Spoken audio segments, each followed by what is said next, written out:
은행 직원이 시골 노인을 모욕했지만 더러운 늙은이를 따뜻하게 안아주는 지점장을 보고 그녀는 충격에 빠졌다.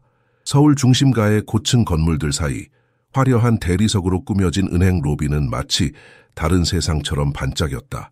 고객들은 최신 유행 정장과 가죽 구두를 신고 스마트폰을 손에서 놓지 않았다. 로비를 가득 메운 현대적이고 깔끔한 공기 속에서 한 노인이 문을 열고 들어서는 순간 공기는 갑작스럽게 정지한 것 같았다. 그는 낡은 모자와 흙 묻은 작업복을 입고 있었고 어깨는 농사로 구부러져 있었다. 그의 신발에서는 흙이 떨어졌고 옷자락은 거친 바람과 순영안의 땀으로 얼룩져 있었다. 로비 한가운데서 그는 잠시 멈춰 섰다. 주름진 손으로 찢어진 종이를 꽉 쥐고 있었다. 그의 모습은 로비의 세련된 풍경과는 너무나 어울리지 않았고 다른 고객들은 하나둘씩 고개를 돌려 그를 힐끔거리기 시작했다. 프런트 데스크에 앉아있던 유미 씨는 손가락으로 키보드를 두드리다 말고 고개를 들었다. 그녀는 곧바로 얼굴을 찌푸렸다. 저런 꼴로 대체 여길 왜 온 거야? 그녀의 머릿속에는 이런 생각이 스쳤지만 그녀의 목소리는 여전히 형식적으로 공손했다. 무슨 일이세요? 유미의 말투에는 피로와 짜증이 섞여 있었다. 그녀는 그의 모습을 위아래로 훑어보며 미소조차 짓지 않았다. 노인은 서류를 그녀에게 내밀었다. 내 계좌에 이상한 내역이 있습니다. 제가 하지 않은 소비가 기록되어 있어요. 그의 목소리는 시골 특유의 억양이 섞여 있었고 천천히 그러나 분명히 말하고 있었다. 유미는 서류를 대충 넘겨보았다. 그의 옷에 묻은 흙이 그녀의 데스크에 떨어지자 그녀는 재빨리 손수건을 꺼내 닦으며 짜증스럽게 속삭였다. 이런데 오기 전에 좀 씻고 오시지 그러세요. 그러고는 서류를 다시 들여다보며 한숨을 내쉬었다. 이런 문제는 보통 인터넷 뱅킹으로 해결하셔야 해요. 요즘은 다들 그렇게 합니다. 하지만 컴퓨터는 못 다루시죠? 그녀는 냉소적으로 웃으며 다시 그를 쳐다보았다.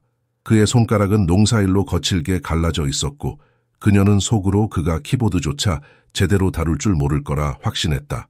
노인은 짧게 숨을 들이마셨지만 반응하지 않았다. 직접 오라고 해서 왔습니다. 여기 은행은 내가 오래 믿고 이용해온 곳입니다. 유미는 코웃음을 치며 대꾸했다. 네, 알겠어요. 하지만 지점장님이 지금 바쁘시니 한참 기다리셔야 할 겁니다. 그녀는 손을 휙 휘저으며 그를 로비 구석의 작은 의자 쪽으로 보냈다. 노인은 천천히 걸음을 옮겨 그 자리에 앉았다.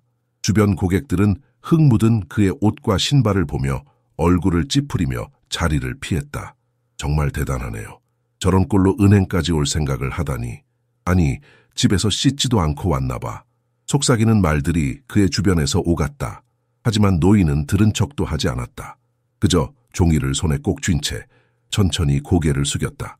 몇 분 후 유미는 데스크 뒤에서 딴청을 피우며 고개를 돌렸고 그 순간 은행 지점장이 로비로 들어오는 모습을 보았다. 그의 눈이 노인을 발견하는 순간 표정이 놀라움과 존경으로 변했다. 그는 빠르게 노인에게 다가가 손을 내밀었다. 한영수님, 여기까지 어떻게 오셨습니까? 안 그래도 뵙고 싶었습니다. 유미는 순간적으로 몸이 굳었다. 한영수, 님? 그녀는 믿을 수 없다는 듯 중얼거렸다. 로비 구석에 쭈그리고 앉아있던 그 흑투성이 노인이 지점장이 이렇게까지 반길 가장 중요한 고객이었다니? 오랜만입니다. 제 계좌에 이상한 내역이 있어 확인하러 왔습니다. 한영수 씨는 담담히 대답했다. 지점장은 곧바로 고개를 끄덕이며 그의 손을 잡았다. 걱정하지 마세요. 제가 직접 확인하고 바로 해결해 드리겠습니다. 이런 문제는 우리 은행에서 최우선적으로 처리해야 할 일입니다. 이쪽으로 오시죠. 지점장은 그를 정중히 안내하며 로비를 떠났다. 하지만 그 순간 한영수 씨는 잠시 걸음을 멈추고 뒤를 돌아 유미를 바라보았다. 그 시선은 말없이 모든 것을 전하고 있었다. 꾸짖지도 화를 내지도 않았지만 그의 눈빛은 그녀의 행동을 완전히 꿰뚫어 보고 있었다. 그의 눈 속에는 긴 세월 동안 수없이 많은 편견과 무시를 겪어온 사람이 가질 수 있는 차분한 단호함이 담겨 있었다. 유미는 그의 시선을 받으며 온몸이 얼어붙는 것 같았다. 자신의 무례한 태도와 경솔함이 그 순간 비수처럼 마음을 찔렀다. 그녀는 더 이상 그의 눈을 마주할 수 없었다. 유미는 은행에서 퇴근하는 내내 마음이 무겁게 짓눌렸다. 로비를 떠나기 전 지점장이 한영수 씨를 향해 보여준 태도, 그리고 그가 로비 한가운데에서 자신을 바라보던 침묵의 시선이 그녀의 머릿속을 떠나지 않았다. 도대체 무슨 사람이길래 유미는 스스로를 합리화하려 했지만 그것이 불가능하다는 것을 알고 있었다. 단지 초라한 옷차림과 거친 손을 보고 그를 비하한 자신의 태도는 돌이킬 수 없었다. 유미 씨. 지점장이 부르는 목소리에 그녀는 움찔하며 뒤를 돌아봤다. 퇴근 전 데스크로 불러들인 그의 얼굴은 평소처럼 온화하지 않았다. 잠깐 들어와 주시겠어요? 그녀는 무겁게 고개를 끄덕이며 그의 사무실로 들어갔다. 문이 닫히자마자 지점장의 목소리가 낮고 단호하게 울렸다. 유미 씨, 오늘 한영수님께 어떤 태도를 보였는지 알고 계신가요? 저는 그녀는 변명을 찾으려 했지만 목소리가 떨렸다. 그분은 우리 은행의 가장 오래된 고객 중 한 분이십니다. 몇십 년 전 이 은행이 막 시작했을 때부터 저희를 믿고 거래해 주신 분이에요. 그런데 당신이 어떻게 그분께 그렇게 무례할 수 있죠? 그의 목소리는 점점 날카로워졌고 유미는 고개를 들지 못한 채 손을 쥐락펴락했다. 한영수님이 어떤 분인지 당신은 모를 겁니다. 그분은 시골에서 직접 농사를 지으며 많은 사람들의 생계를 책임지고 있습니다. 당신이 불편해하던 그 옷, 그 손, 그건 하루도 쉬지 않고 흙을 만져야만 살아남는 삶의 흔적입니다. 그런데 당신은 그걸 더럽다고 생각했나요? 유미는 아무 말도 할 수 없었다. 그녀의 가슴 속에는 부끄러움과 후회가 뒤엉켰다. 지점장은 깊은 한숨을 쉬며 고개를 젓더니 마지막으로 한마디를 덧붙였다. 이런 일이 다시 발생하면 당신과의 계약을 재고할 수밖에 없을 겁니다. 오늘은 이만 가보세요. 사무실을 나오는 그녀의 손은 식은땀으로 젖어 있었다. 더 이상 이 상황을 회피할 수 없다는 걸 깨달았다. 그녀는 현관문을 열고 나오자마자 빠르게 걸음을 옮겼다. 집으로 돌아온 유미는 거울 앞에 선 채 스스로를 마주했다. 내가 그럴 필요까지 있었을까? 하지만 마음속에서 들리는 목소리는 그녀의 질문을 조롱하듯 대답했다. 그럴 필요가 없었지. 그런데도 그렇게 했잖아. 눈물이 터져 나왔다. 비참한 기분으로 그녀는 침대에 쓰러졌다. 이런 상태로는 누구에게도 말할 수 없을 것 같았다. 하지만 자신이 가장 의지하는 사람, 연인이자 대학 동창인 시우 씨라면 그녀는 떨리는 손으로 휴대폰을 들어 시우에게 전화를 걸었다. 여보세요? 그의 차분한 목소리가 들리자마자 유미는 울먹이며 입을 열었다. 나 오늘 큰 실수를 했어. 시우는 놀라며 물었다. 무슨 일이야? 괜찮아? 그녀는 한영수 씨와의 일을 상세히 설명하기 시작했다. 자신이 얼마나 무례하게 행동했는지, 그리고 그것이 어떤 결과를 초래했는지. 말이 끝날 즈음 그녀의 목소리는 떨리고 있었다. 난 정말 최악이야, 시우. 그냥 너무 못된 사람이 된 것 같아. 한참 동안 침묵이 이어졌다. 시우는 마치 그녀의 말을 곱씹는 듯했다. 유미야, 그가 천천히 말했다. 너는 잘못했어. 그리고 너도 그걸 알고 있지. 그녀는 더 이상 숨길 수 없는 눈물을 흘리며 말했다. 어떻게 해야 할지 모르겠어. 나 너무 부끄러워. 그는 부드럽지만 단호하게 대답했다. 내가 어릴 때 우리 할아버지가 늘 말씀하시곤 했어. 사람은 겉모습으로 판단해서는 안 된다. 특히 나이 든 분들을. 다 그분들은 우리가 상상도 못할 경험을 해오셨으니까. 유미는 아무 말도 할 수 없었다. 시우의 목소리는 흔들리지 않았고 그의 말 하나하나가 가슴을 파고들었다. 너 스스로한테 질문해봐. 왜 그런 태도를 보였는지, 그리고 어떻게 그분께 진심으로 사과할지 고민해. 그날 밤 유미는 잠들지 못했다. 한영수 씨의 묵직한 시선, 지점장의 단호한 목소리, 시우의 진심 어린 조언이 머릿속에서 떠나지 않았다. 침대에 누워있던 그녀는 천장을 바라보며 자신이 저지른 행동의 무게를 점점 더 실감했다. 유미는 밤새 뒤척였다. 시우의 말은 그녀의 머릿속에 깊이 박혀 그녀의 모든 변명과 자기 합리화를 무너뜨렸다. 자신이 얼마나 편협하고 경솔하게 행동했는지, 그리고 그로 인해 한영수 씨가 어떤 상처를 받았을지 생각할수록 더 큰 죄책감이 밀려왔다. 새벽이 되어 겨우 잠들었지만 알람 소리가 그녀를 억지로 일으켰다. 퉁퉁 부은 눈으로 거울을 바라본 그녀는 한숨을 쉬었다. 얼굴에는 후회의 흔적이 고스란히 남아있었다. 하지만 그녀는 자신에게 말했다. 오늘 하루만 버티자. 어차피 집으로 돌아오면 끝날 거야. 은행으로 가는 길, 그녀는 지하철 창문에 비친 자신의 모습을 힐끗 보았다. 단정한 정장과 깔끔한 메이크업은 여전히 그녀를 도시의 일원처럼 보이게 했지만 내면의 혼란은 감춰지지 않았다. 은행에 도착한 후 유미는 평소보다 더 차분하고 조용하게 행동하려 애썼다. 고객들에게는 과도할 정도로 친절하게 대했고 데스크에 앉아있던 내내 다른 직원들과 말을 섞지 않았다. 그러나 그녀의 행동은 동료들에게도 스스로에게도 어색하기만 했다. 시간이 지나면서 그녀는 점점 더 자신을 미워하기 시작했다. 나는 정말 나쁜 사람이야. 그녀는 혼잣말을 되뇌며 퇴근 시간만을 기다렸다.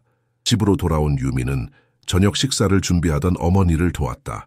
어머니의 얼굴은 평소보다 더 창백해 보였고 그녀의 걸음걸이는 느리고 조심스러웠다. 병이 점점 더 악화되고 있다는 것을 유미는 알고 있었다. 식사를 마친 후 유미는 어머니와 함께 소파에 앉았다. 텔레비전에서 흘러나오는 소리는 배경음처럼 들릴 뿐 유미는 아무 말 없이 어머니를 바라보았다. 어머니는 유미의 시선을 느끼고 미소를 지으며 말했다. 왜 그렇게 우울한 얼굴을 하고 있니, 유미야? 유미는 한동안 말을 하지 못했다. 결국 그녀는 깊은 한숨을 내쉬며 어머니에게 물었다. 엄마, 내가 정말 못된 사람이면 어떡해? 어머니는 놀란 듯 유미를 바라보았다. 무슨 일이 있었니? 유미는 차마 은행에서 벌어진 일을 말할 용기가 없었다. 대신 그녀는 고개를 저으며 대답했다. 그냥 내가 실수한 것 같아서. 큰 실수. 어머니는 딸의 손을 잡고 부드럽게 쓰다듬었다. 유미야, 우리는 모두 실수를 해. 하지만 중요한 건 그 실수를 어떻게 바로잡느냐는 거야. 네가 그걸 후회하고 있다면 그건 이미 너에게 성장의 기회가 된 거야. 어머니의 말은 따뜻했지만 유미의 마음을 완전히 편안하게 하지는 못했다. 그녀는 여전히 자신의 행동이 남긴 상처를 곱씹고 있었다. 늦은 밤 어머니가 잠자리에 든 후 유미는 조용히 거실 창가에 섰다. 그녀는 밤하늘을 바라보며 자신을 질책했다. 내가 왜 그랬을까? 왜 그분의 옷과 손을 보고 그런 판단을 했을까? 그녀는 천천히 어릴 적 기억을 떠올렸다. 어릴 적 유미는 늘 어머니가 늦은 밤까지 일하는 모습을 보며 자랐다. 어머니는 한때 한 작은 가게에서 일하며 사장님과 직원들 사이에서 신뢰를 얻은 사람이었다. 그러나 어머니의 건강이 악화되며 그 일은 그만둘 수밖에 없었고 이후로 유미는 자신이 어머니를 책임져야 한다는 생각에 사로잡혀 있었다. 어머니의 병원비와 생활비를 감당하기 위해 유미는 자신을 더욱 강하고 냉정하게 만들어야 한다고 믿었다. 그녀는 사람들의 약점이나 허점을 용납하지 않는 태도를 가지게 되었고 그것이 그녀가 한영수 씨를 대하던 방식으로 이어졌던 것이다. 하지만 그것이 정당화될 수 있을까? 그녀는 스스로에게 물었다. 그녀는 어머니를 위해 애쓴다는 이유로 자신의 행동을 정당화해왔지만 그것이 한영수 씨와 같은 사람들을 무시하고 판단할 권리를 준 것은 아니었다. 그 순간 그녀는 어머니가 한 말이 다시 떠올랐다. 우리는 모두 실수를 해. 유미는 거울 앞에 서서 자신에게 말했다. 실수를 인정하는 건 쉬운 일이 아니야. 하지만 그래야만 해. 며칠 후 유미는 여느 때처럼 일과를 마치고 집으로 돌아오려 했다. 그러나 그녀의 휴대전화가 진동하며 화면에 시우의 이름이 떴다. 여보세요? 유미야, 이번 주 토요일에 우리 집에 올 수 있어. 내 생일이잖아. 가족들이랑 저녁 먹기로 했어. 그의 밝은 목소리에 유미는 잠시 머뭇거렸다. 요즘 그녀의 마음은 너무 무거워 사람들을 만나는 것조차 부담스러웠다. 하지만 시우의 진심 어린 초대에 그녀는 결국 고개를 끄덕이며 대답했다. 알겠어. 갈게. 토요일 저녁 유미는 신경 써서 옷을 고르고 메이크업도 깔끔히 했다. 시우의 가족에게 좋은 인상을 남기고 싶었다. 하지만 마음 한구석에는 여전히 한영수 씨와의 일이 떠올랐다. 시우의 집에 도착했을 때 유미는 밝게 웃으며 그를 맞이하려 했다. 하지만 그녀가 현관문을 들어서는 순간 눈앞의 풍경에 온몸이 얼어붙었다. 거실 한가운데 단정한 옷을 입고 앉아있는 사람이 있었다. 바로 한영수 씨였다. 유미의 심장이 뛰기 시작했다. 그는 가족들로부터 둘러싸여 있었고 모두가 그를 중심으로 이야기를 나누고 있었다. 한영수 씨의 얼굴에는 온화한 미소가 번져 있었고 그의 존재는 그 자리를 따뜻하게 채우고 있었다. 유미야. 시우가 유미를 부르며 그녀를 거실로 이끌었다. 내가 소개할게. 여기 우리 할아버지, 한영수 할아버지야. 그리고 할아버지, 이쪽은 제 여자친구 유미입니다. 순간 한영수 씨의 눈과 유미의 눈이 마주쳤다. 그 짧은 순간은 마치 시간이 멈춘 것처럼 길게 느껴졌다. 유미는 얼굴이 빨갛게 달아오르는 것을 느꼈다. 그래, 유미라고 했나. 한영수 씨가 고개를 끄덕이며 말했다. 그의 목소리는 평온했지만 유미는 그의 말 속에 담긴 깊이를 느꼈다. 유미는 숨이 막힐 듯한 기분이었다. 그녀는 예의를 갖추려 했지만 목소리가 떨렸다. 안녕하세요, 한영수 어르신, 뵙게 되어 영광입니다. 한영수 씨는 미소를 지으며 고개를 끄덕였다. 하지만 유미는 그 미소 뒤에 어떤 의미가 담겨 있는지 알 수 없었다. 저녁 식사가 끝난 후 시우와 가족들은 거실에서 담소를 나누기 시작했다. 유미는 그 자리를 피하고 싶었지만 자신의 불편한 기분을 감추기 위해 억지로 미소를 지으며 자리에 앉아 있었다. 그러나 그녀의 시선은 자꾸만 한영수 씨에게로 향했다. 그의 손은 여전히 거칠었고 손등에는 세월의 흔적이 선명했다. 하지만 그는 가족들과 이야기를 나누며 웃음을 짓고 있었다. 유미는 그의 모습에서 은행 로비에서의 그 초라한 모습이 아닌 한 가정의 중심이자 존경받는 어른의 모습을 발견했다. 잠시 후 한영수 씨가 자리에서 일어나 부엌으로 향했다. 유미는 그의 뒤를 조용히 따랐다. 부엌에서 그는 물 한 잔을 따르고 있었고 그녀가 다가가자 천천히 고개를 들었다. 할아버지, 유미는 조심스럽게 말을 걸었다. 그녀는 자신이 할 말을 준비했지만 막상 그의 앞에 서니 모든 단어가 머릿속에서 사라졌다. 정말 죄송합니다. 그는 잔을 내려놓고 그녀를 바라보았다. 그의 눈빛은 날카롭지 않았지만 그 안에는 깊은 연민과 이해가 담겨 있었다. 유미 씨, 은행에서 봤지. 그의 말에 유미는 숨을 들이쉬었다. 그는 분명히 그녀를 기억하고 있었다. 제가 너무 무례했어요. 어르신께 그렇게 행동할 자격이 없었습니다. 정말 죄송합니다. 그녀는 고개를 숙이며 진심으로 사과했다. 한영수 씨는 잠시 침묵을 지켰다. 그 침묵 속에서 유미는 자신의 부끄러움과 후회가 고스란히 드러나는 것을 느꼈다. 우리가 모두 완벽할 수는 없지. 그는 조용히 말했다. 그의 목소리는 따뜻했지만 그녀의 마음을 강하게 흔들었다. 하지만 기억해라. 사람은 겉모습만으로 판단할 수 있는 게 아니다. 그 판단이 얼마나 큰 상처를 줄 수 있는지 모르는 경우가 많으니까. 그의 말은 마치 그녀의 내면을 꿰뚫어 보고 있는 듯했다. 유미는 고개를 들며 그의 말을 곱씹었다. 그 순간 그의 시선이 그녀의 손목으로 향했다. 저 손목에 찬 시계는 어디서 났나? 유미는 손목을 내려다보았다. 그녀가 어머니에게 물려받은 오래된 시계였다. 이건 어머니가 저에게 주신 거예요. 어머니가 어릴 때부터 가지고 계셨던 거라고 하셨어요. 한영수 씨의 눈이 순간 놀라움으로 커졌다. 그 시계, 그건 지은 씨 시계잖아. 유미는 놀라며 물었다. 지은이요? 어머니 이름이 지은인데요. 한영수 씨는 놀란 듯 고개를 저으며 웃음을 터뜨렸다. 그럴 리가 있나? 네 어머니가 지은 씨라고? 네 어머니는 내가 평생 가장 믿었던 직원이었다. 그들은 부엌에서 서로를 바라보며 믿을 수 없는 연결을 느꼈다. 이 순간은 한영수 씨와 유미 두 사람 모두에게 잊을 수 없는 일이었다. 부엌의 공기는 정적 속에서도 묵직하게 흘렀다. 한영수 씨와 유미는 서로를 바라보며 믿기 어려운 현실을 마주하고 있었다. 한영수 씨의 손은 떨리듯 시계를 가리켰고 그의 눈은 오래된 기억 속으로 빠져들고 있었다. 지은 씨라니, 너의 어머니라니. 그의 목소리는 희미하게 떨렸다. 그는 마치 세월을 거슬러 올라가는 것처럼 숨을 고르며 말을 이었다. 지은 씨는 내가 젊었을 때 이 은행에서 가장 믿을 수 있었던 사람이었다. 누구보다 성실했고 누구보다 정직했지. 유미는 눈을 크게 뜨고 그의 말을 들었다. 그녀는 한영수 씨의 목소리 속에서 진심이 담긴 감정의 무게를 느꼈다. 어머니가 그의 삶에 그렇게 중요한 존재였다는 사실이 믿기지 않았다. 당신 어머니는 나와 함께 일을 시작했을 때 젊은 여자였어. 그때 나는 은행의 작은 지점에서 농민들을 위해 돈을 관리하는 일을 맡았지. 그 시절엔 우리가 오늘날처럼 기술에 의존하지 않았어. 모든 게 손으로 기록되었고 우리는 서로를 믿어야만 했지. 그의 얼굴에 고된 시절의 기억이 떠올랐다. 하지만 지은 씨는 항상 나를 지켜줬어. 그 누구보다 정직하고 신뢰할 수 있었지. 그녀는 우리 은행의 심장이었고 나에게는 동료 이상의 사람이었어. 유미는 숨을 삼키며 물었다. 어머니가 그렇게 중요한 분이었다니. 왜 어머니는 제게 그런 이야기를 한 번도 하지 않으셨을까요? 한영수 씨는 조용히 고개를 끄덕이며 말했다. 그럴 수 있지. 그녀는 자신이 한 일을 자랑하기보단 가족을 더 우선시하는 사람이었으니까 그의 말에는 존경과 따뜻함이 가득 담겨 있었다. 잠시 후 한영수 씨는 시계를 자세히 들여다보았다. 이 시계를 아직도 갖고 있다니 믿기지가 않아. 이건 내가 지은 씨에게 준 선물이야. 그녀의 헌신에 대한 고마움으로. 그는 손가락으로 시계의 옆면을 살짝 어루만졌다. 거기에는 정직한 당신께 감사하며 한영수라는 각인이 남아 있었다. 유미의 눈이 휘둥그레졌다.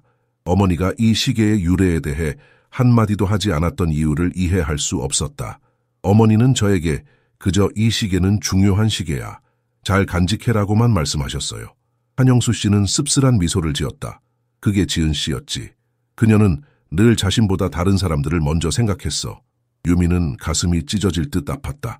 그녀는 이제서야 자신의 어머니가 얼마나 강하고 희생적인 사람이었는지 깨달았다.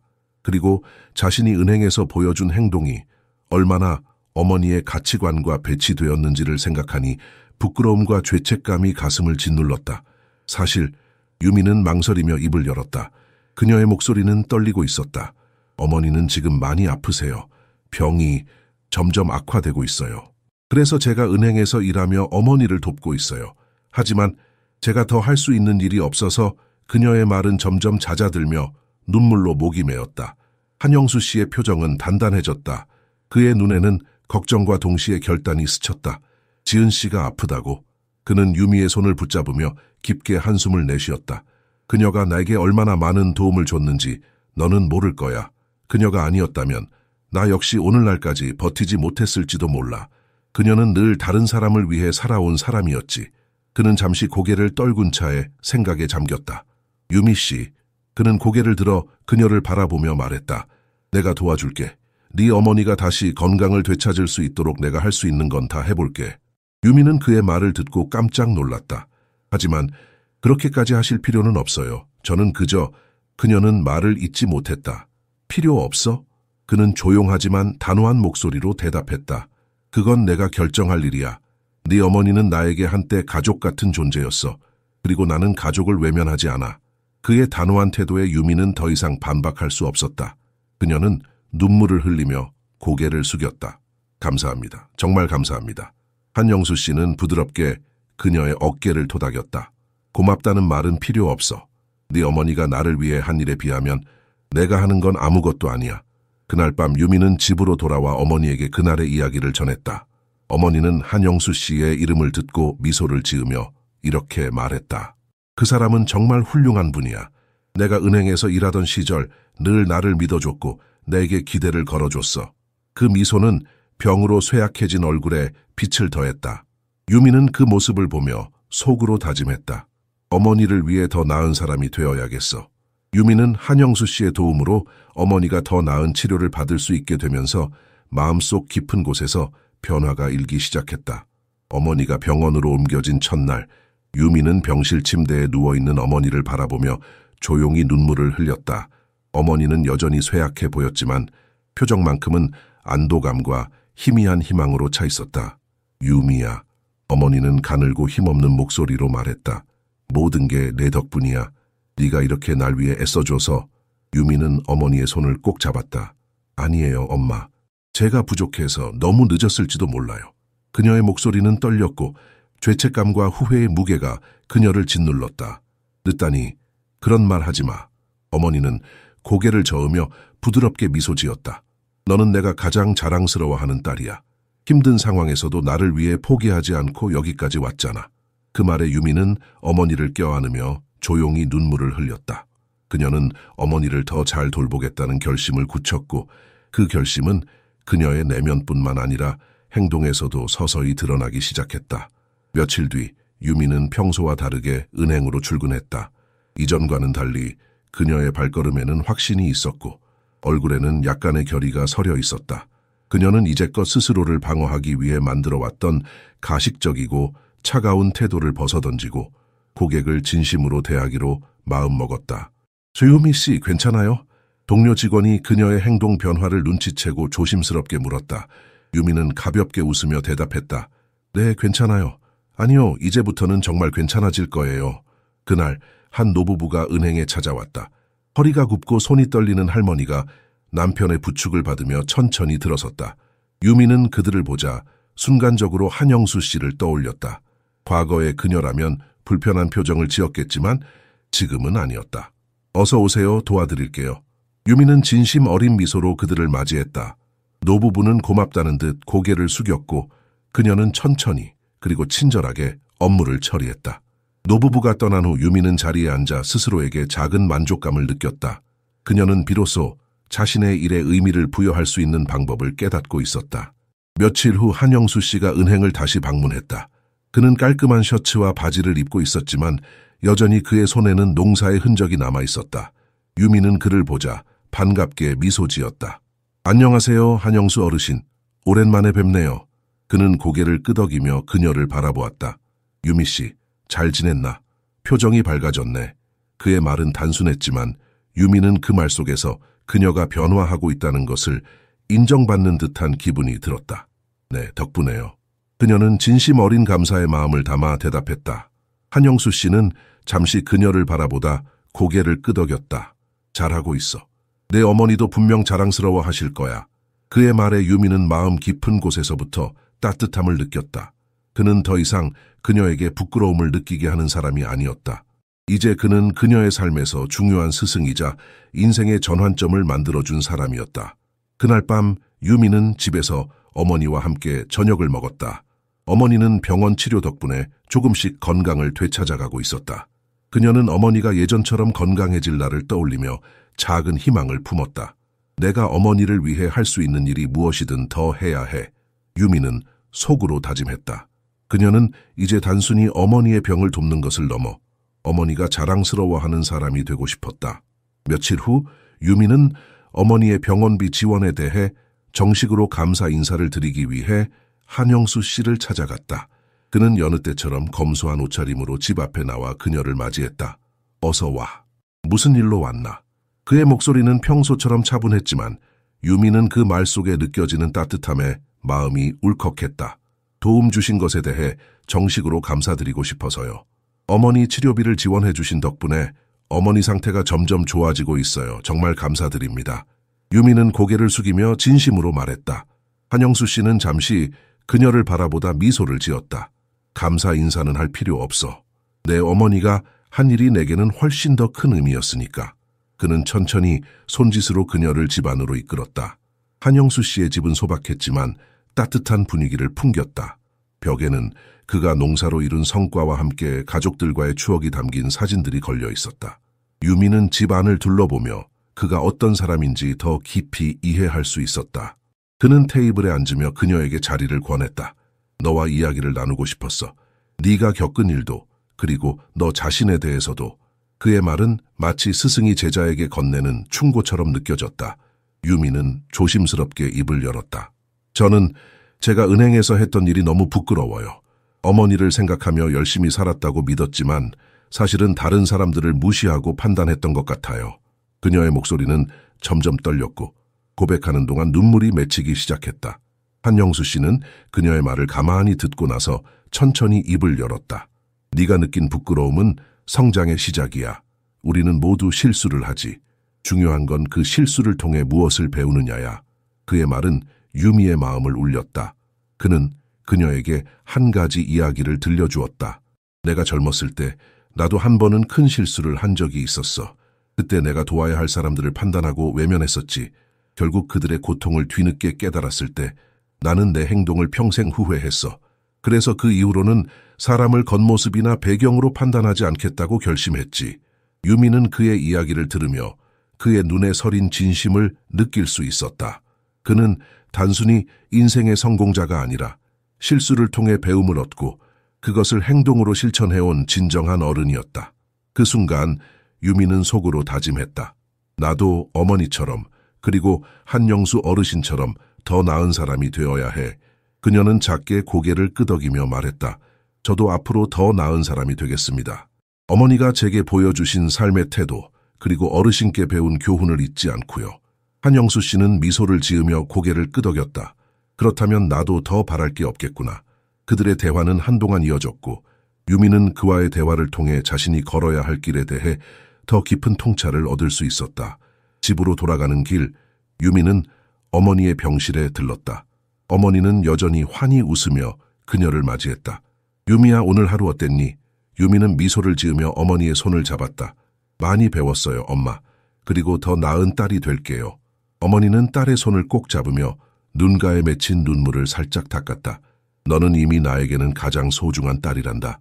유미는 어머니와 한영수 씨를 떠올리며 자신이 받은 가르침을 가슴 깊이 새겼다. 사람을 판단하지 않고 삶의 어려움 속에서도 진심을 잃지 않는 사람이 되겠다고 다짐하며